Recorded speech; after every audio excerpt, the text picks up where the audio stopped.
Here, I said it from day one to the staff, there is no rules when it comes to our food, except for the one golden rule, and that is how to get this beautiful pasture-raised animal products onto a plate or out the door. I think that the art of charcuterie is definitely a dying art, so I find that super exciting, that we do it here in-house.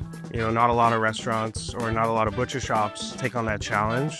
But it is really, truly special to see, when you hit something with salt and air and bacteria culture, what comes to fruition on the other side of that process. My name is Zach. I'm a chef, co-owner of Fat Rabbit. I've been working in restaurants for 21 years now. I've had a lot of experience cooking with meat. Whole animal butchery is definitely something that has always intrigued me.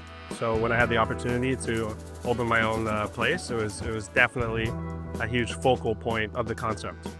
Grew up in Vancouver, lived in Toronto for 12 years. Some of my happiest moments growing up, going camping with my dad, building campfires and spending hours just sitting, doing nothing but sitting next to a campfire. So when I moved out to the country and I was like, wow, cool, I can have a fire in my backyard every day if I want to. It was very special to me, and it brought me back to simpler times. We definitely make it hard on ourselves, harder than most restaurants.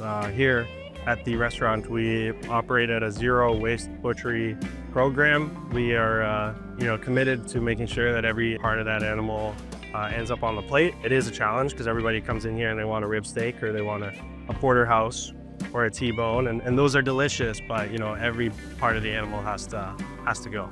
The menu is really dictated by the fact that we do have to use everything up. So in one hand, it is a challenge. In the other hand, it is definitely a source of inspiration when it comes to menu development. The fact that we do have to change our menu weekly, bi-weekly, seasonally, monthly, that is what gives us energy here. It's the fact that I have to come in every day and look in the fridge or communicate with Justin or communicate with the other chefs about what it is that we have to use.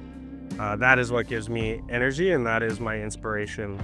I love the fact that we make all of our own charcuterie in-house. That is led up by Chef Justin Upper, who's our head butcher. My name is Justin Upper. I'm the head butcher at Fat Rabbit. I'm leading a butchery program with a bunch of good guys here, dealing with fresh cuts and a charcuterie program, and we're having fun. So I'm a career chef. My whole career, I've obviously been working with meats. Being a chef is a little bit more creative. Being a butcher is a little bit more hands-on, and as far as it's more practical. With the chef side of my brain and the butcher side, my skill set, I'm trying to bring those things together so that we can find a happy medium. Our food style is very eclectic. We don't draw from just one, type of cuisine. So we really try to not pigeonhole, in one type of cuisine. Front of house definitely wears multiple hats in this establishment. They're coming in for a certain cut of meat.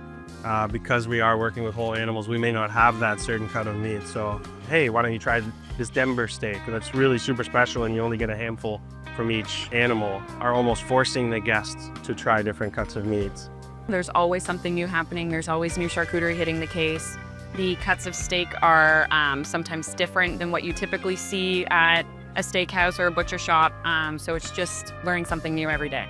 My name is Emily Walker, and I'm the general manager here at Fat Rabbit. We work really hard to serve and sell product that we see the quality in. Anything that we bring in for our retail shop, we would feel comfortable using on our menu. A lot of it is smaller batch, local hot sauces and product that we know where it's coming from, we know its quality, and we just fully enjoy it. We work with farms, small farms that care about the animals' welfare. They are really committed to regenerative farming. The farmers come and drop off the animals themselves, which is really special to see. We work very long hours. We spend a lot of time in the kitchen. So, years and years and years of not making it to Thanksgiving dinner, or, the holidays. The early parts of my daughter's life not being around definitely weighed on me, and that was quite a significant challenge. So, we're trying to create an environment here where we keep our work weeks at the standard 40 to 44 hours. It's not always possible as a chef, but, at least I'm, feeling nice, that this is my family's business, and I'm working for myself. We don't make it easy on ourselves. We're definitely trying to go against the grain, by sourcing more expensive protein, whole animals, refusing to allow ourselves to waste any of that. We really try here to not have separate departments. We work really closely together. We're really big on one team. Everyone helps everyone, all have the same goal at the end of the day. Animals that come from small regenerative farms are healthier for you. They do taste better. So just continuing that education is a long-term goal. I was able to create a place that had some positive impact on the industry, not only here in Niagara, but provincially, Canadian-wide. We can at least inspire people to do something similar to what it is that we're doing.